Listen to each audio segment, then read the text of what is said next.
Hello guys, welcome to my channel. Today in this lecture, we are discussing about electron transport system, which is the topic of chapter respiration implant of biology. In this, we only discuss about general points, their complexes and their component and some important points from where questions are usually asked in exams. So let's start. Here ETS. ETS stands for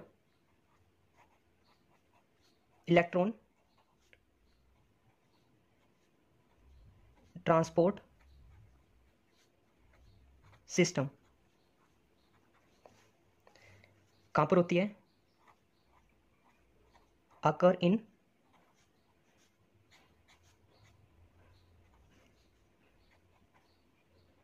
inner mitochondrial membrane.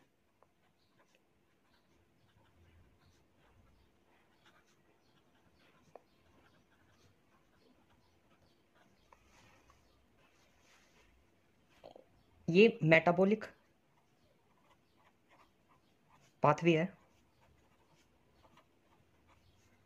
जिसके अंदर electron transfer होते रहते हैं from one carrier protein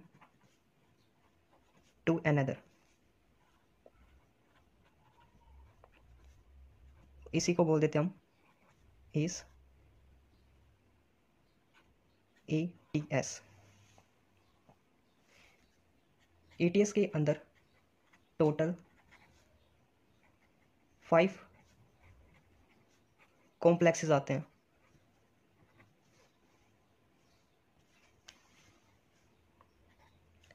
complex first, complex second, complex third,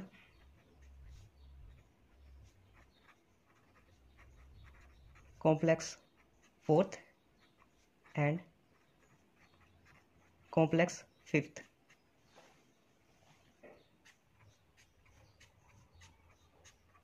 Our complex first is associated with NADH dehydrogenase.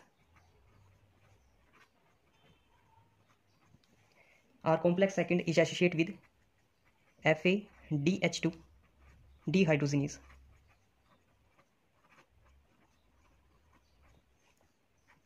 या फिर succinate dehydrogenase.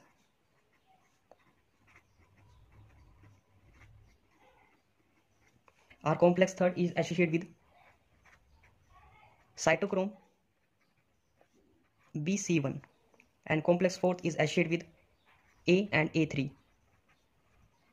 and complex 5 is associated with ATP synthetase. So these are complex and there are component. These are important to the point of view of exam. This is our complex first, which is associated with NADH dehydrogenase. हमने TCA cycle के बारे में पढ़ा था। अब complex first के अंदर क्या होगा? ETS के कॉम्प्लेक्स फर्स्ट में क्या होगा? अब यहाँ पर इलेक्ट्रॉन प्रोड्यूस्ड होंगे from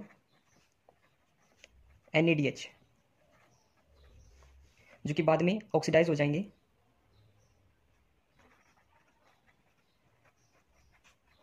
by NADH dehydrogenase।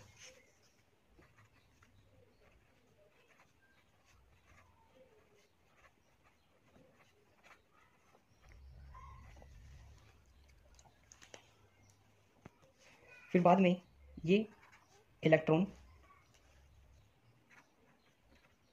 Transfer हो जाएंगे टू UB। UB क्या है? यूबिक्विनोन, जो कि क्या है? एक कोएंजाइम। कहाँ पर लोकेटेड है? Inner mitochondrial membrane.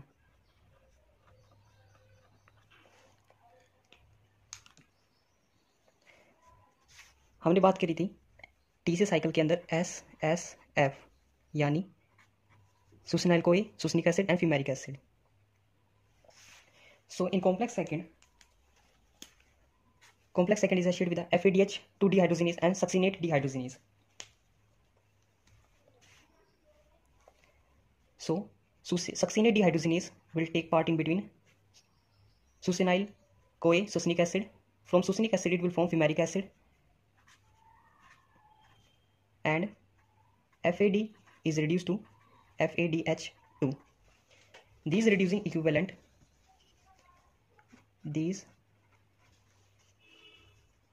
FADH2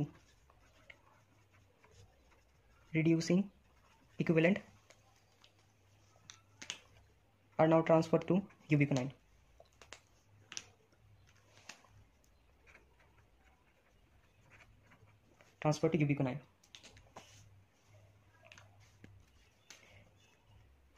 That's our complex first and that's our complex second. Now our ubiquinone is oxidized with the transfer of electron, oxidized with the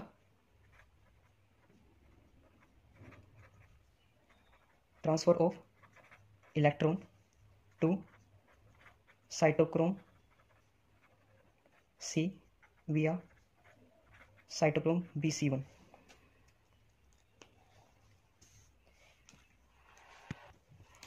क्या कह रहा है, जो हमारा जो रिड्यूस यूबिक्विनाइन है अब वो ऑक्सीडाइज हो जाएगा जैसे जैसे अब इलेक्ट्रॉन ट्रांसफर होते जाएगा टू साइटोक्रोम सी, किसकी हेल्प से, साइटोक्रोम BC1 की हेल्प से, जो कि कहाँ पर है, cytochrome BC1 complex third. Now in between complex third and fourth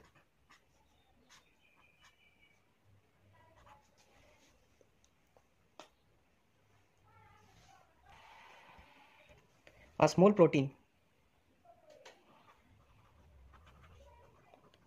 protein is present यानी cytochrome C,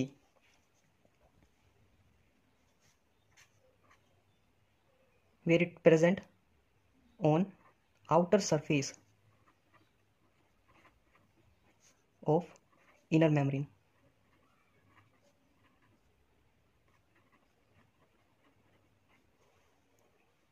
इसका काम क्या है, act as a mobile career.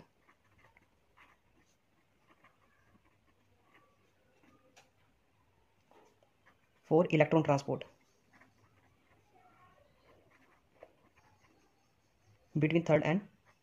between complex third and fourth.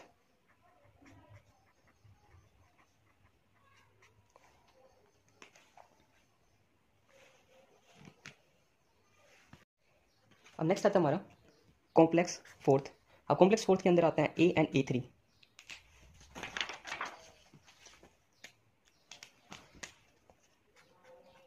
Complex fourth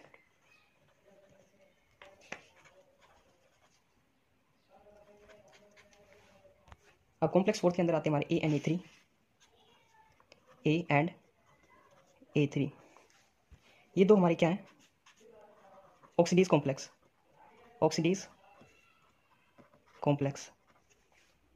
and दो कॉपर सेंटर प्रेजेंट होते हैं, 2 copper centre. ये पता होना. Here is a one important point that oxygen हमारे क्या है, टर्मिनल इलेक्ट्रॉन एक्सेप्टर, जो ये it become reactive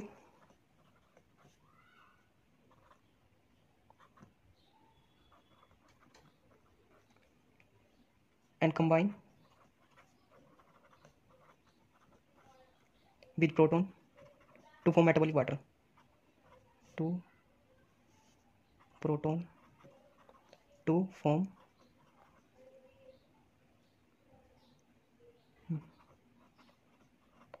metabolic water. Oxygen हमारा क्या है, टर्मिनल इलेक्ट्रॉन एक्सेप्टर है. ये जैसे ही इलेक्ट्रॉन को एक्सेप्ट करेगा तो रिएक्टिव हो जाएगा और प्रोटॉन के साथ में कंबाइन करके मेटाबॉलिक वाटर फॉर्म कर देगा। कॉम्प्लेक्स फिफ्थ हमारा एसोसिएट रहता है एटीपी सिंथेसिस से। अब कॉम्प्लेक्स फिफ्थ के अंदर क्या होगा, इसके अंदर प्रोटीन मोटिव फोर्स यूज होगा, जिसकी वजह से पोटेंशियल ग्रेडियंट जनरेट होगा।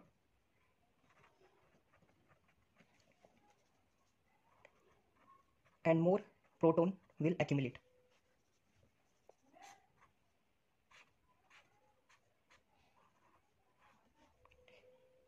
ये हमारा IMS यानी इनर माइटोकॉन्ड्रियल स्पेस, ये inner mitochondrial membrane and this are matrix. That's our ATP synthesis, जिसके दो कंपोनेंट हैं, एक F0 एंड एक F1। F0 फॉर्म करता है channel through which our proton will passes and F1 will form headpiece where ATP will produce from ADP and inorganic phosphate. Mainly the number of ATP synthesis depend upon nature of electron donor. It depend upon nature of electron donor.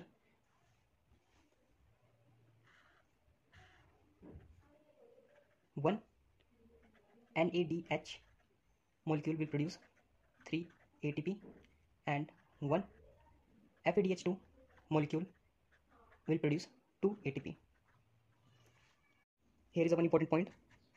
Cytochrome are arranged in increasing order of their redox potential. First, cytochrome B, C1, cytochrome C, cytochrome A, then cytochrome A3. So guys एक बार फिर से discuss कर लेते हैं हमने क्या क्या पढ़ा। ये ETS था। ETS क्या था? Electron transport system. ये कहाँ होता है? इनर माइटोकॉन्ड्रियल मेम्ब्रेन के अंदर होता है। ये मेटाबॉलिक पाथवे जिसके अंदर इलेक्ट्रॉन ट्रांसफर होगा from one carrier protein to another, जिसे हमने ETS बोला। इसके अंदर टोटल 5 कॉम्प्लेक्स आते हैं। Complex first, complex second, complex third and complex fourth and complex fifth. जो कॉम्प्लेक्स फर्स्ट है वो एसोसिएट रहता है NADH डिहाइड्रोजिनेज के साथ में। कॉम्प्लेक्स सेकंड है एसोसिएट रहता है FADH2 डिहाइड्रोजिनेज या फिर सक्सिनेट डिहाइड्रोजिनेज। जो कॉम्प्लेक्स थर्ड है वो एसोसिएट रहता है cytochrome BC1। Complex fourth associate रहता है A and A3 and complex fifth associate रहता है ATP सिंथेसिस के साथ में। सबसे पहले हमने बात की थी कॉम्प्लेक्स फर्स्ट। अब TCA के अंदर TCA यानी ट्राई कार्बोक्सिलिक एसिड साइकिल कहाँ हो रही है? माइटोकॉन्ड्रियल मैट्रिक्स के अंदर होगी। अब क्या होगा? इलेक्ट्रॉन प्रोड्यूस होंगे फ्रॉम NADH, जो कि बाद में ऑक्सीडाइज हो जाएंगे बाय NADH डिहाइड्रोजिनेज। अब बाद में ये इलेक्ट्रॉन प्रोड्यूस होंगे, ट्रांसफर हो जाएंगे UB को। ये UB को क्या है? यूबिक्विनेन यानी कोएंजाइम है, जो कि कहाँ लोकेटेड है? इनर माइटोकॉन्ड्रियल मेम्ब्रेन में। फिर उसके बाद में हमारा कॉम्प्लेक्स सेकंड आता है। कॉम्प्लेक्स सेकंड एसोसिएट रहता है FADH2 डिहाइड्रोजिनेज या फिर सक्सिनेट डिहाइड्रोजिनेज। हमने TCA के अंदर बात की रही थी SSF की, यानी succinyl CoA, succinic acid and fumaric acid. Then succinate dehydrogenase will take part in between and form fumaric acid from succinic acid and FAD is reduced to FADH2. These reducing equivalent now transfer to UB यानी यूबिक्विनाइन। इसे हमने नाम दे दिया complex second. अब complex third के अंदर क्या होगा? जो कॉम्प्लेक्स थर्ड के अंदर आता है साइटोक्रोम BC1। अब ये रिड्यूस यूबिक्विनाइन ऑक्सीडाइज हो जाएगा जैसे जैसे अब इलेक्ट्रॉन ट्रांसफर होंगे टू साइटोक्रोम C विया साइटोक्रोम BC1। अब complex third and complex fourth के बीच में एक स्मॉल प्रोटीन आता है जिसे बोलते हैं साइटोक्रोम C। ये कहाँ पर लोकेटेड रहता है? कहाँ पर प्रेजेंट होता है? इनर मेम्ब्रेन की आउटर सरफेस पे। इसका काम क्या है? मोबाइल कैरियर की तरह काम करता है, यानी ये इलेक्ट्रॉन को ट्रांसपोर्ट करेगा between complex third and complex fourth. फिर उसके बाद आता है हमारा complex fourth A and A3। अब कॉम्प्लेक्स फोर्थ के अंदर आते हैं हमारे A and A3 और 2 copper centre. A and A3 का हमारा ऑक्सीडेज कॉम्प्लेक्स, ये बात पता होनी चाहिए। फिर उसके बाद हमने इंपॉर्टेंट पॉइंट की बात करी, उसके अंदर ऑक्सीजन आता है। ऑक्सीजन क्या है? हमारा इलेक्ट्रॉन टर्मिनल इलेक्ट्रॉन एक्सेप्टर है। जैसे ही इलेक्ट्रॉन को एक्सेप्ट करेगा ये रिएक्टिव हो जाएगा और प्रोटॉन के साथ में कंबाइन होकर एक मेटाबॉलिक वाटर फॉर्म करेगा। फिर उसके बाद हमने बात की कॉम्प्लेक्स फिफ्थ की। कॉम्प्लेक्स फिफ्थ हमारा एसिड रहता है ATP सिंथेसिस के साथ में। अब कॉम्प्लेक्स फिफ्थ के अंदर क्या होगा? PMF यानी प्रोटीन मोटिव फोर्स यूज होगा। इसकी वजह से क्या होगा? पोटेंशियल ग्रेडियंट जनरेट होगा, जिसकी वजह से more and more proton will accumulate across IMS यानी इनर माइटोकॉन्ड्रियल स्पेस। ये हमारा इनर माइटोकॉन्ड्रियल मेम्ब्रेन, ये मैट्रिक्स। ये हमारा ATP सिंथेसिस है, जिसके दो कंपोनेंट F0 एंड F1। जो अभी जैसे जैसे इलेक्ट्रॉन पास हुआ complex first to complex fourth, जो एनर्जी प्रोड्यूस हुई थी अब वो एनर्जी यहाँ यूटिलाइज होगी प्रोटॉन को कैरी करने में from IMS to matrix. F0 form करता है पैसेज या चैनल जिसके थ्रू हमारे प्रोटॉन पास होंगे, और F1 फॉर्म करता है हेडपीस जहाँ पर हमारी ATP सिंथेसाइज होगी from ADP and inorganic phosphate. जो नंबर है ATP के सिंथेसिस का वो डिपेंड करता है नेचर ऑफ इलेक्ट्रॉन डोनर पर, यानी एक NADH विल प्रोड्यूस 3 ATP और 1 FADH2 molecule will produce 2 ATP. So guys, this is the complete description about ETS cycle. If any of the question is asked from this topic, you can able to answer the question very easily. If you like the video, then subscribe to my channel so that more and easy learning content I will provide you. Thank you.